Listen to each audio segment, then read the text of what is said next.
Hello everybody, it's me, Corbin, and today I'm going to be talking about objectivism and what it means to be an objectivist, what do objectivists believe. And once again, he wants me to chime in and help out and make any comments I have. And so first, I think we should address the obvious, which is they care about objective reality. Objective reality is obviously important in objectivism. And in order to be an objectivist, you can't have faith in anything.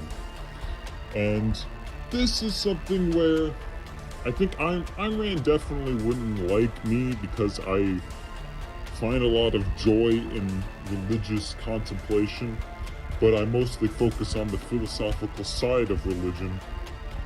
But I still contemplate religion as a possibility, which Ayn Rand would be against. I fall into the same boat. I'm a little bit different than Corbin in my religious beliefs, but they're similar. I do consider myself a Christian. However, I don't know how much of it I take literally and how much of it I take figuratively. There's a little bit of both, and I'm certainly not a traditional Christian. A lot of my views are from various different sects of Christianity, and there are parts of the Bible that I outright think are absolutely figurative or even incorrect. So I'm absolutely not an absolutist Christian, and I do prefer the Old Testament over the New Testament. But yeah, Ayn Rand wouldn't like me either, suffice to say. But I think that I could still call myself an objectivist if I wanted to, because I still view that as subjectivism. I still view religious ideas as subjective or just theories, and I contemplate them as ideas. These are just contemplations. I'm not a Christian. I don't subscribe to any specific religion. I just contemplate the idea, the possibility. I have my own ideas of what I wish the afterlife would be like, and I have my own theories about whether there are demons, principalities controlling us, but I'm not going to say it's fact, it's just theory.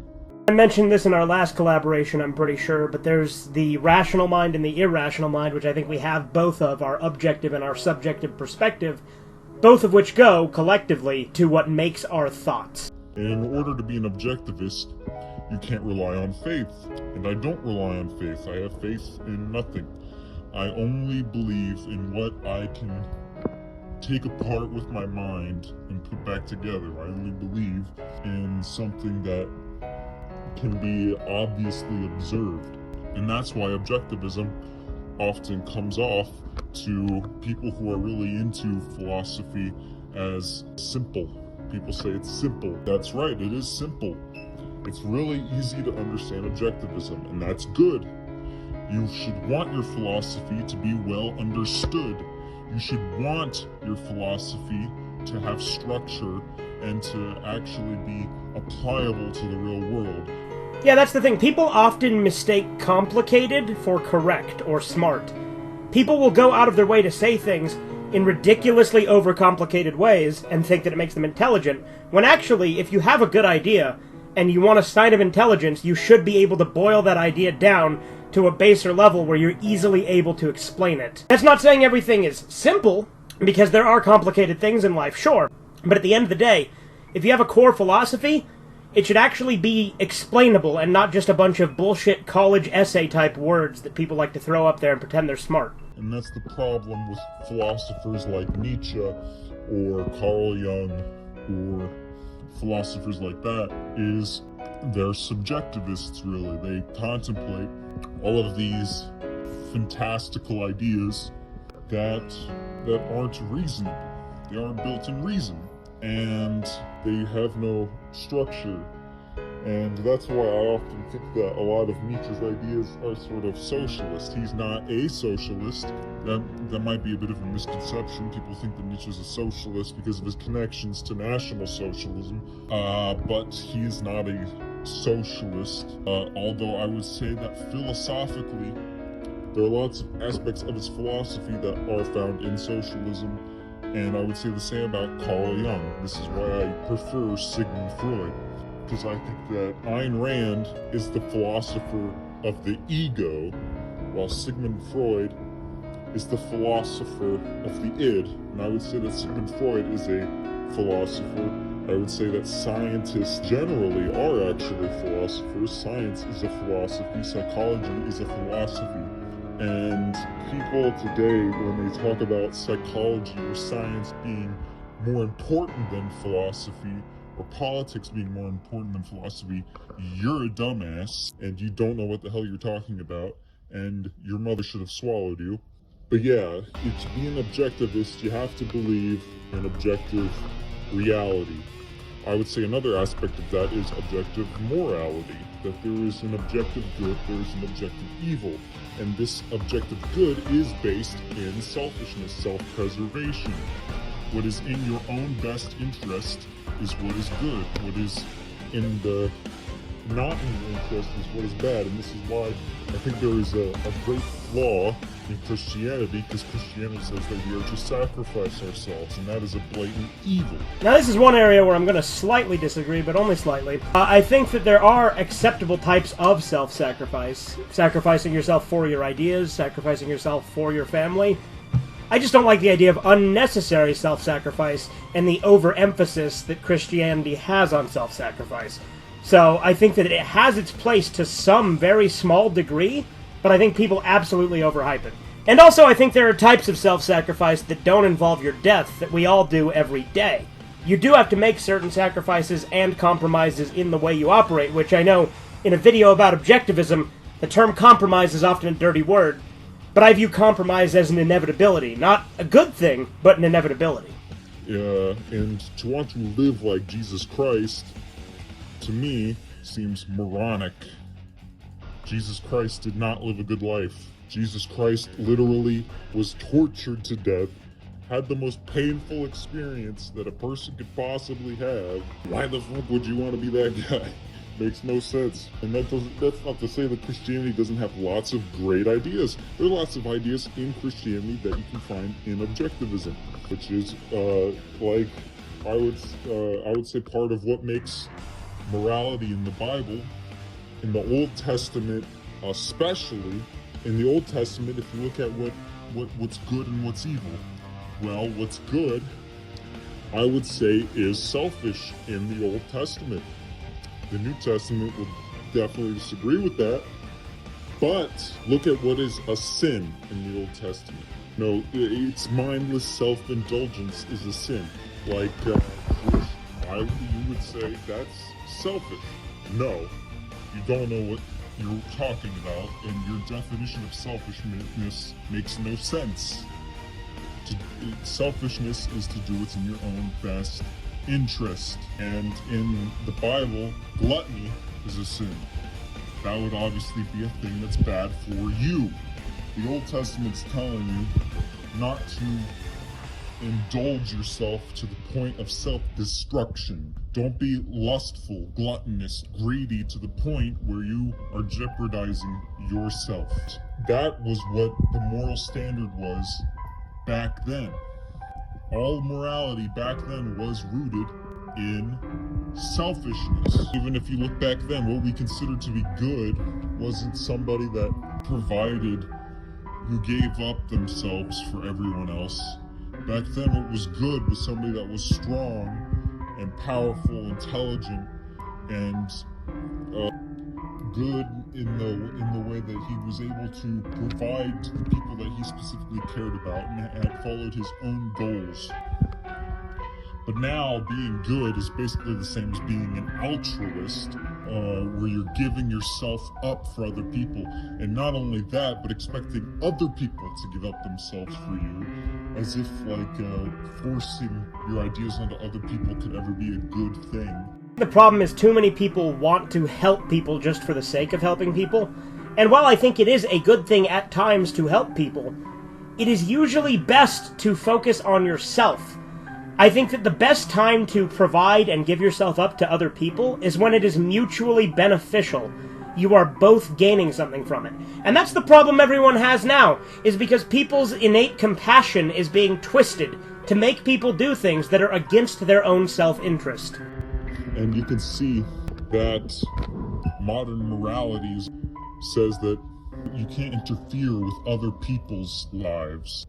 Committing, basically like killing their babies or which Ayn Rand would have been, which Ayn Rand was pro-abortion, which I think actually makes her not a good objectivist, because a part of objectivist morality is to not interfere with other people's selfishness, right? Well, when you're killing a baby, that's somebody else who isn't able to preserve their selfishness. That person, you should understand that person's selfish desire to live, but you're not contemplating into the future. You're saying, oh, well, this person's just a mindless thing at this point, so just kill it. Because that person is still a self. That person's still themselves. And just to emphasize the point, because he got a little rambly there, and when I edited it, it sounded like he was advocating killing it because he was rambling a lot in the middle, and that I cut out. So what Corbin is saying is abortion is bad because you're killing someone and stopping them from living their own self-interest, which is antithetical to the idea of living through your self-interest. And the problem is people don't view it that way. They'll just, like, kill it because they're like, oh, it has no consciousness. When, again, morals are objective. Like, people have subjective moral compasses, but I think morality itself is objective. It's just our duty to determine that through our own perception. I think selfishness is the perfect measurement for what is good. Doing what is best for yourself. Self-sacrifice is inherently evil, because if you believe that your life is just as valuable as another person's life, sacrificing your life for that person is idiotic. There's still the same amount of people in the world. You're sacrificing yourself for somebody else, but I would say that one person's life is as valuable as 100 people's lives. And you could say that that's ridiculous. I don't give a shit.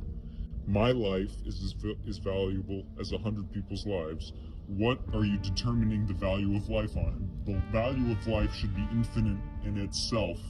Every individual's life should have infinite value. So this is, I think, going to be another one of those places where we differ a bit.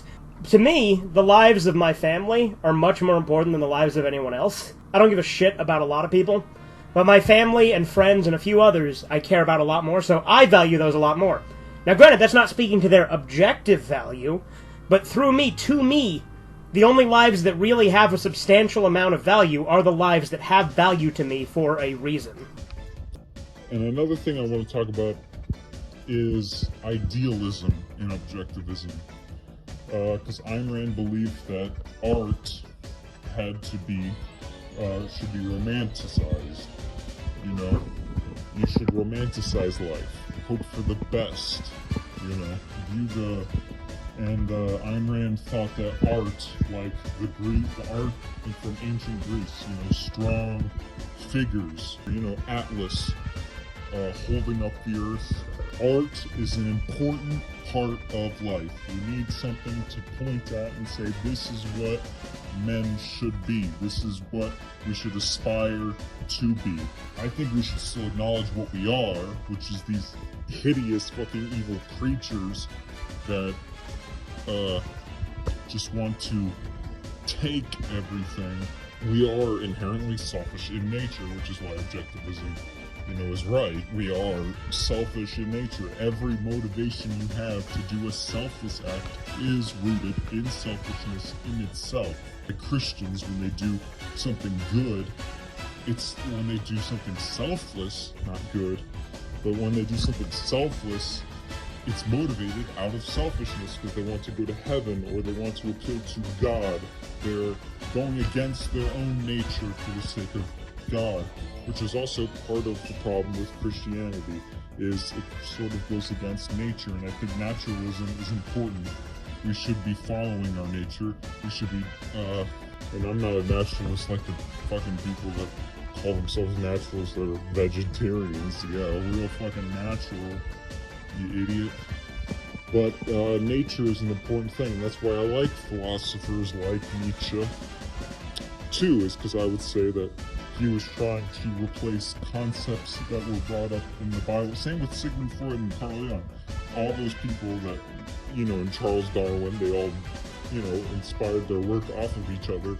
But I think what they were doing was an important thing because they were trying to redefine things in the Bible into nature, and all of what they did, basically the foundations of modern science. There's some good in that, some bad in that. But anyways, back on to the topic of Ayn Rand. Let's get to capitalism. And I would say that capitalism is an atheist philosophy, or, agnostic philosophy. You're just separating. I think you can be a capitalist as long as you separate religion from economics. Those things don't go together. That will lead to the self-destruction of your country, which is a problem I have with the white national socialist crowd. Is a lot of what they believe, it's socialist. They don't like the Jews because they think Jews have more money and more power than them. Just the reason that, black people don't like white people, because they think we have more money and more power than them. You're fucking dumbass, you're fucking idiot, stupid, don't know what you're talking about. Basically doing the same shit that they're doing, and then they get mad at the Jews in Israel because they're like, the Jews in Israel, they're mean to Christians. They're trying to make their country all about the Jews. It's like, you're doing the same shit. You want to start a country that's all about white people. You're doing the same fucking thing about that your enemies are doing. You're fucking stupid. I think capitalism is almost it's not a perfect philosophy, but it's a good philosophy in itself. Capitalism, a philosophy in itself rooted in objective reality and selfishness. I would say Ayn Rand is just the philosopher of capitalism. I think that she literally attributes capitalism to everything in life, which is why it's a good philosophy, because it's the most productive and rational philosophy. Because if I give somebody money, like I've said in previous videos, that's me giving them power. That's me saying, I like this person, I want this person to have more power. I'm giving them money. They have something to provide that I want, and I have something that they want, and we're going to do something through mutual exchange.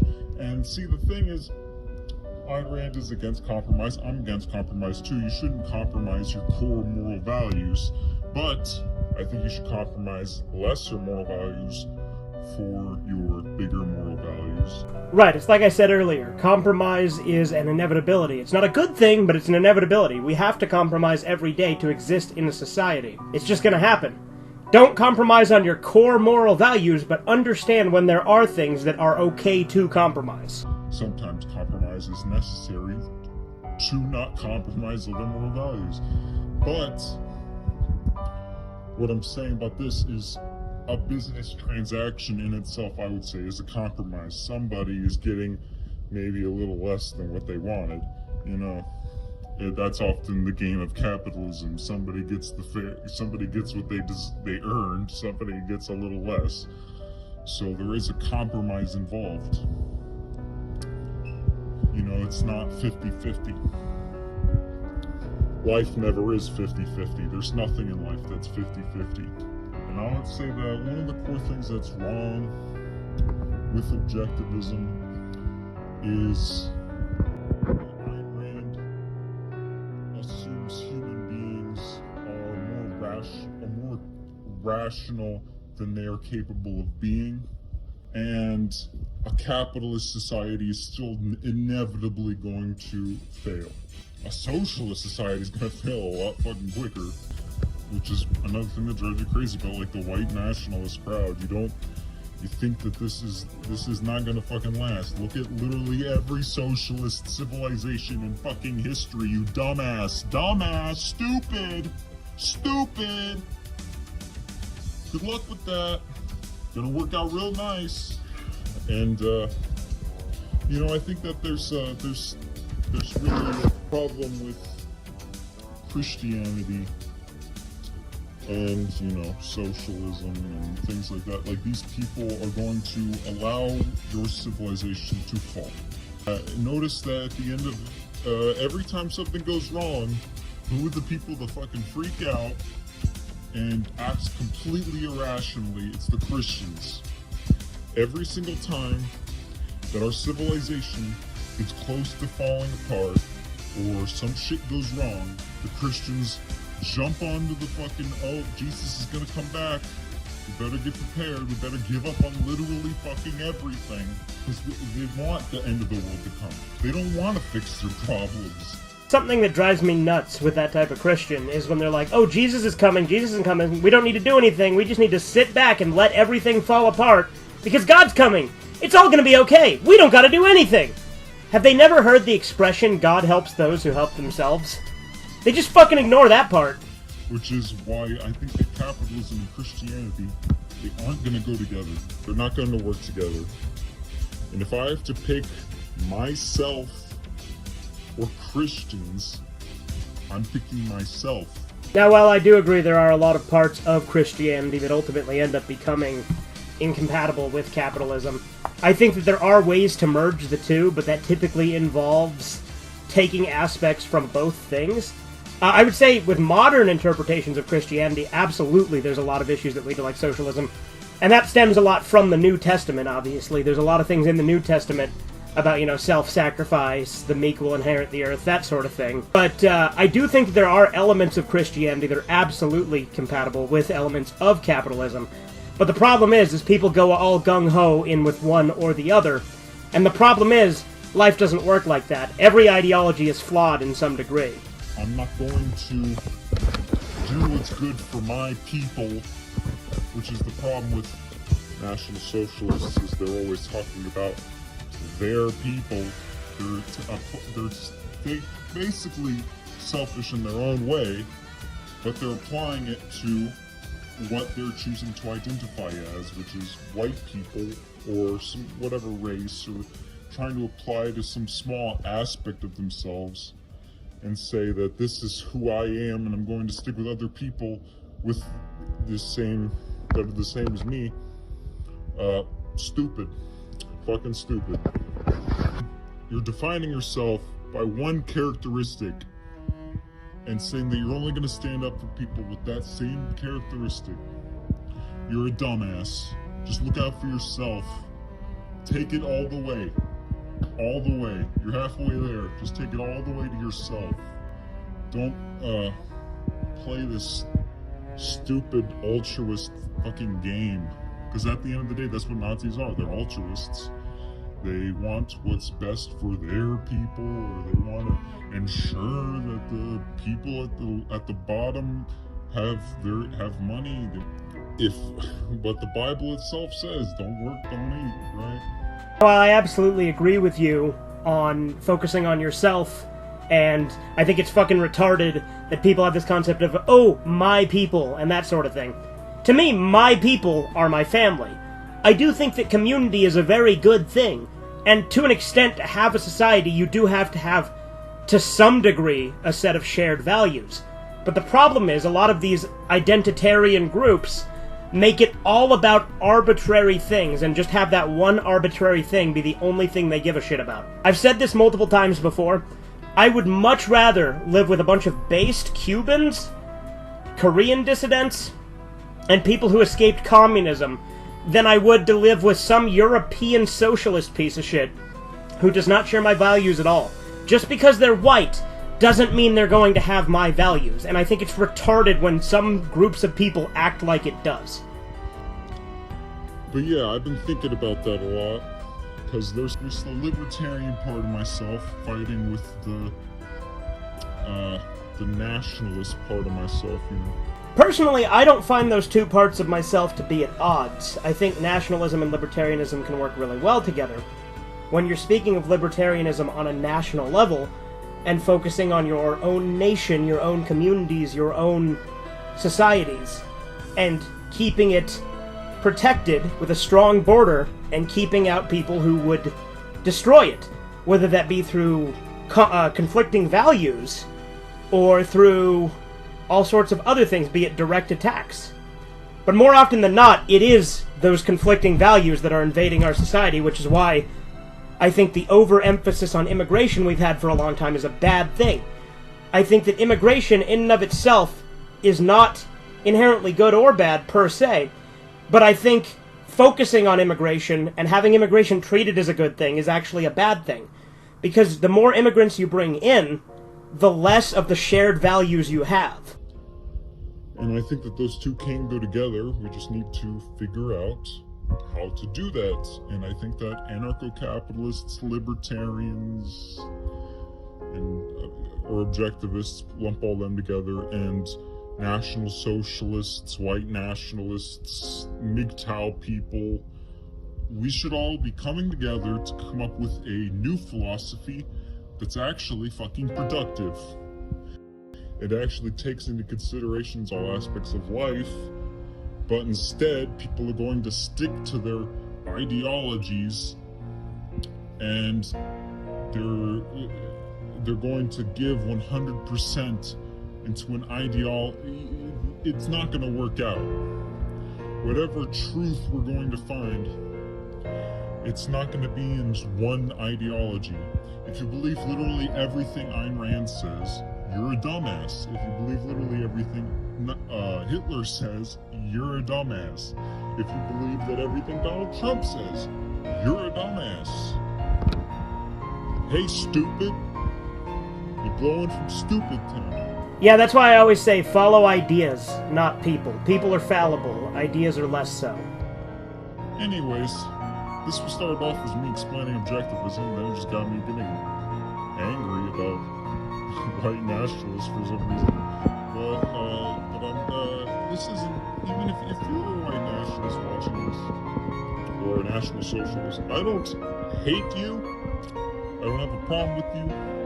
I think you're onto a lot of good points, because they always are showing statistics about Jews that are true. Those are good statistics, and they're showing aspects of history that people are sort of blinded to, but they're jumping 100% into an ideology saying Hitler did literally nothing wrong, all of his policies were great, and we should support him completely, and that all of, like, it's stupid. You're a dumbass. Someone by the name of Rabid Waffles, who I actually know about because I did a video responding to one of their videos 2 years back, which we will explain later. They comment, Valerie Flowers is the best YouTuber. I'm his biggest fan. He really entertains me with his videos. What a guy. Hilarious and original. Hilarious